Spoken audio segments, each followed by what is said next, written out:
জয় শ্রীকৃষ্ণ। রাধে রাধে। বন্ধুরা, সকল মনস্কামনা পূরণের জন্য জন্মাষ্টমীর দিন এই একটি জিনিস বাড়িতে আনুন। বন্ধুরা, জন্মাষ্টমী হলো ভগবান শ্রীকৃষ্ণের জন্মতিথি। পবিত্র এই দিনে করা যে কোনো কাজ যেমন শুভ ফলদায়ক হয়ে থাকে, তেমনি এই শুভ ও পবিত্র দিনে ভগবান শ্রীকৃষ্ণের পছন্দের একটি জিনিস যদি গৃহে আনতে পারেন, তাহলে পরিবারের সুখ শান্তি সমৃদ্ধি বৃদ্ধি পায়। কী সেই জিনিস যা ভগবান শ্রীকৃষ্ণের অত্যন্ত পছন্দের, তা জানতে ভিডিওটি পুরোটা দেখুন। নমস্কার বন্ধুরা, আমার শ্রীকৃষ্ণ কথা চ্যানেলে আপনাদের স্বাগত। আশা করি সকলে ভালো আছেন, সুস্থ আছেন। বন্ধুরা, প্রথমেই আমি যে জিনিসটির কথা বলবো সেটি ভগবান শ্রীকৃষ্ণের অত্যন্ত পছন্দের একটি জিনিস। এই জিনিসটি বাড়িতে আনলে যেমন আর্থিক সমস্যা দূর হয়, তেমনি গৃহে সুখ শান্তি বিরাজ করে। এই জিনিসটি হলো গোমাতার বাছুর সমেত একটি ছবি বা প্রতিমা। বেদ, উপনিষদ, রামায়ণ, মহাভারত, পুরাণ সকল গ্রন্থেই গোমাতাকে পবিত্রতার প্রতীক হিসেবে চিহ্নিত করা হয়েছে। বিষ্ণু পুরাণ এবং ভাগবত পুরাণ অনুসারে গোমাতা সর্বদেবময় এবং গোমাতার প্রতি ভক্তি করলে ভগবান শ্রীকৃষ্ণ অত্যন্ত তুষ্ট হন।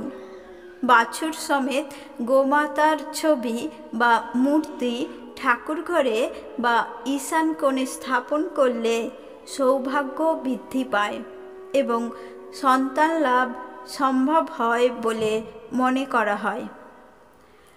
দ্বিতীয় যে বস্তুটির কথা বলবো সেটি হলো ময়ূরের পালক, আর এটি ভগবান শ্রীকৃষ্ণের অত্যন্ত পছন্দের একটি জিনিস। এই ময়ূরের পালক ভগবান শ্রীকৃষ্ণ সর্বদা তার মস্তকে ধারণ করে রাখেন। বাস্তুশাস্ত্র অনুসারে ময়ূরের পালক ইতিবাচক শক্তিকে আকৃষ্ট করে। পবিত্র এই জন্মাষ্টমীর দিন ময়ূরের পালক গৃহে আনলে গৃহকলহ ও কালসর্প দোষ থেকে মুক্তি লাভ করা যায় বলে মনে করা হয়। তৃতীয় বস্তুটি হল বাঁশি। এটি ভগবান শ্রীকৃষ্ণের প্রিয় জিনিসগুলির মধ্যে অন্যতম। ভগবান শ্রীকৃষ্ণ বাঁশি ভালোবাসেন, তাই তার নাম বংশীধর। জন্মাষ্টমীর এই শুভ দিনে কাঠ বা রূপার বাঁশি কিনে আনুন এবং পুজোর সময় ভগবানকে এটি অর্পণ করুন।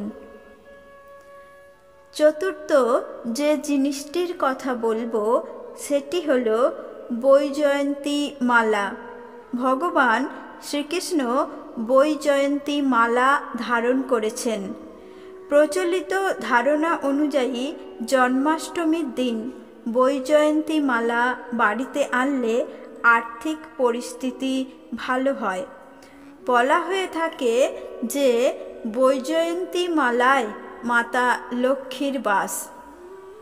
তাই এই পবিত্র দিনে বৈজয়ন্তী মালা কিনে ঘরে আনলে মাতা লক্ষ্মীর আশীর্বাদ পাওয়া যায় এবং আর্থিক অবস্থা অনেক মজবুত হয় বলে মনে করা হয়। হলুদ রং ভগবান শ্রীকৃষ্ণের অত্যন্ত প্রিয়, তাই একটি হলুদ রঙের বস্ত্র কিনে আনুন। আপনার বাড়িতে যদি গোপাল থাকেন, তাহলে জন্মাষ্টমীর দিন তাকে হলুদ বস্ত্র পরান।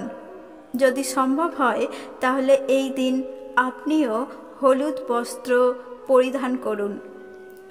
হলুদ কদম ফুল দিয়ে এই দিন যদি ভগবান শ্রীকৃষ্ণের পূজা করা হয়, তাহলে তিনি অত্যন্ত প্রীত হন। বন্ধুরা, ভগবান শ্রীকৃষ্ণের অপর নাম মাখন চোর। জন্মাষ্টমীর দিনে শ্রীকৃষ্ণকে মাখনের ভোগ নিবেদন করুন।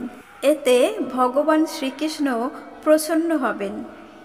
জন্মাষ্টমীতে শঙ্খ ঘরে আনলে আপনি শ্রীকৃষ্ণের পাশাপাশি মাতা লক্ষ্মীকেও তুষ্ট করতে পারবেন, কারণ মনে করা হয় শঙ্খের মধ্যেই মাতা লক্ষ্মীর বাস।